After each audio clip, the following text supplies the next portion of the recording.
अभी आप लोग कोई बता सकते हैं हम राधा और कृष्ण को झूला में क्यों झूला देते हैं? बोलिए, इससे हमको क्या बेनिफिट मिलता है?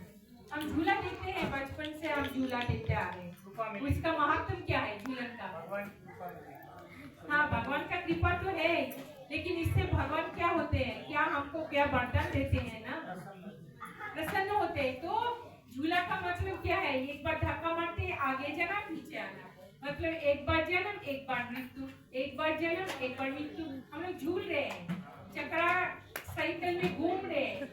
तो भगवान एक बार क्या हुआ, श्रीमती राधा रानी, आप सब जानते हैं कि पहले जमाना में छोटी छोटी लड़की की शादी हो जाती थी। कितनी सी लड़की थी, 10 साल 12 साल। तो श्रीमती राधिका भी किशोरी अवस्था में शादी हो गई। तो वृंदावन में क्या रिवाज है, वो जब जैसे हमारा बंगाल में दुर्गा पूजा के टाइम, भाव दूज के टाइम मायके में निमंत्रण करके लेके जाना पड़ता है, जमाई श्रेष्ठी बोलते हैं। तो ये नॉर्थ में क्या है, झूलन के टाइम पे, दिवाली के टाइम पे न्योता देना पड़ता है पिता के घर से ससुराल में बेटी की हम निमंत्रण करके बेटी को लेके जाएंगे।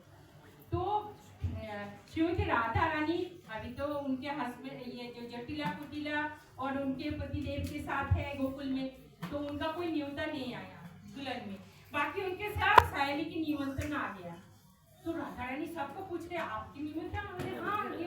तो बहुत दुखी हो गया। फिर क्या हुआ, नेक्स्ट डे मॉर्निंग में जब राधा रानी उदास बैठी थी, तो एक सहेली आ गई, ललिता या विशाखा, आके बोली कि आपके भाई श्री राम आ रहा है।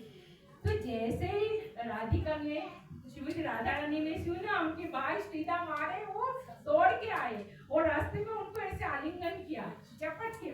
हम कितना खुश हो जाते हैं, मैं कैसे कोई आया तो कितना आनंद होता है। तो उनको ऐसे बोले राधाश्री इतनी देर क्यों करती? मेरी सासू माँ तो बहुत गुस्से हो गए, बोले इस बार ससुराल में नहीं भेजेंगे क्योंकि कुछ न्योता नहीं है, इस बार ससुराल में जाओ।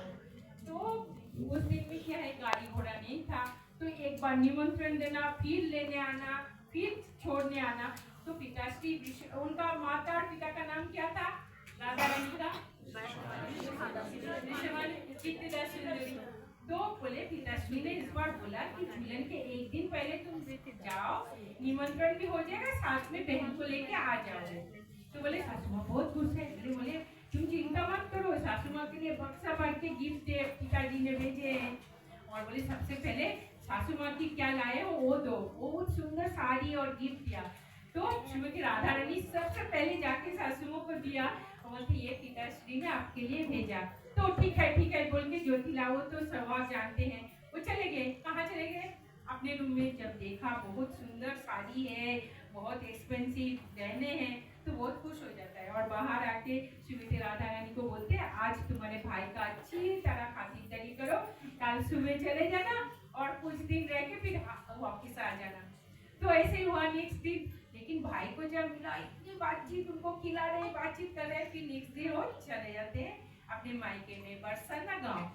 तो वहाँ पे क्या है, जब लड़कियां ससुराल से घर आते, छोटी छोटी लड़कियां होती है, तो झूला के टाइम पे झूला बांध देते हैं, पिताजी हो या तो भाई हो, पेड़ के साथ किसी के साथ झूला बांध देते हैं, और लड़कियां बहुत मतलब खुश होकर झूला झूलते हैं।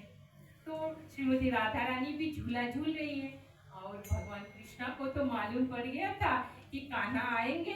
भगवान कृष्णा को मालूम है कि राधा रानी अभी बरसाना गांव आ गई, तो उन्होंने बहुत बार उनको राधा रानी को मिलने के प्रयत्न किया, डिस्गाइज होके, कुछ छात्रवेश कभी कुछ बन के आया। तो श्रीमती राधा रानी जो मशगूल है, उनको पहचाने ही नहीं।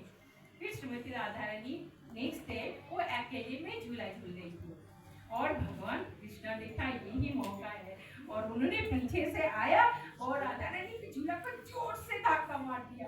क्या होता है जब आप अचानक जोर से आपको झूला मार दिया तो भयभीत हो जाते हैं ना। और तभी श्रीमती राधा रानी ने कृष्ण कृष्ण बोल के उनका नाम पुकारा, तो कृष्ण ने इतना प्रसन्न हो जाते हैं और एक जांप किया और राधा रानी के बाजू में बैठ गए झूले में। और श्रीमती राधा रानी जब कान्हा को देखा तो इतने प्रसन्न हो जाते, उनको ऐसे पकड़ लेते और गाल में चुम्मा दे देते।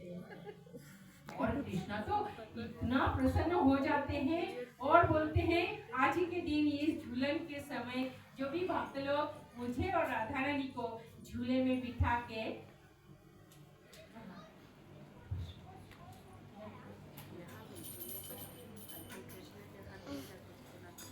तो भगवान कृष्ण ने अनाउंस किया, तो ये झूलन के समय में जो भी भक्त लोग मुझे और राधा रानी को बिठा के झूला झूलाएंगे तो क्या करेंगे, मैं क्या बर्तन दूंगा। बहुत ध्यान से सुनिए, उन्होंने बोला आप हमारा जितने प्रारब्ध कर्म है, कर्म का फल है ना, प्रारब्ध कर्म का फल मैं नालिफाई कर